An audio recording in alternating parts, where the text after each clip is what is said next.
je m'appelle Tiheni Tehuyotoa, je viens de Taha'a et je représente donc Pari Pari, la distillerie de Taha'a, pour le rhum thé. Alors, Pari Pari Distillerie est né de Laurent Masseron, qui est un Français qui est venu s'installer à Taha'a il y a une vingtaine d'années et qui s'est donc acculturé de Taha'a complètement. Passionné de rhum depuis toujours, il a travaillé longtemps dans le vin et en s'installant à Taha'a, il a eu pour projet de monter cette distillerie.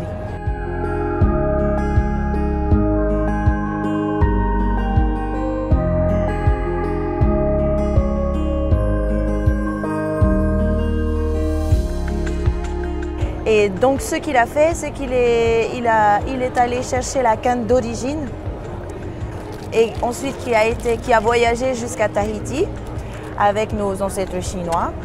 Elle a été cultivée longtemps sur nos terres, mais elle n'a pas fait long feu, tout simplement parce que l'exploitation de la canne à sucre n'était pas non plus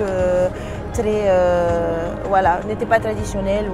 Voilà. Mais il n'empêche que suite à cela, la variété est devenue endémique. Donc la variété au Tahiti avec laquelle on travaille uniquement et qui est plantée uniquement sur l'île de toute façon pour notre production en tout cas. Alors forcément ça fait une petite distinction et une fierté forcément pour tous les agriculteurs qui sont derrière ce projet et éventuellement pour la distillerie, pour l'entreprise. Et on a gagné donc en 2019 la première médaille sur notre 55 qui est un rhum blanc et la deuxième médaille donc il y a 2 ans sur notre premier VO.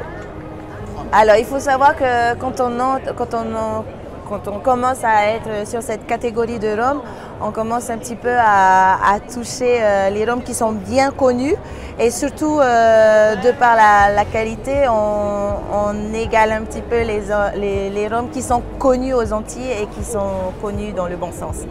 Après en VO, ça va être un vieillissement et pour une distillerie, présenter un rhum de vieillissement, ça commence à faire une petite distinction pour l'entreprise parce que tout simplement des vieillissements, c'est une entrée en gamme, je dirais ça comme ça. Oui, ça a fait parler, oui. On a eu la visite des Antilles, de Marie-Galante et de la Réunion, de la Guyane et des jaloux, peut-être pas, mais en tout cas ça a bien égayé la curiosité des gens, oui.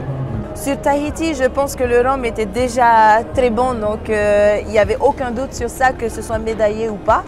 Et même d'ailleurs pour le salon, il y en a beaucoup qui sont... Bon, on a des fans quand même, donc qui reviennent chaque année nous voir, mais on a aussi beaucoup d'amateurs qui ne connaissaient pas et qu'en goûtant le rhum, ils se disent qu'on méritait ils nous disent qu'on méritait la médaille. Et même d'ailleurs pour les autres rhums qui ne sont pas médaillés encore pour l'instant, mais qui sont médaillés dans nos cœurs. Et forcément, on a de très très bons retours.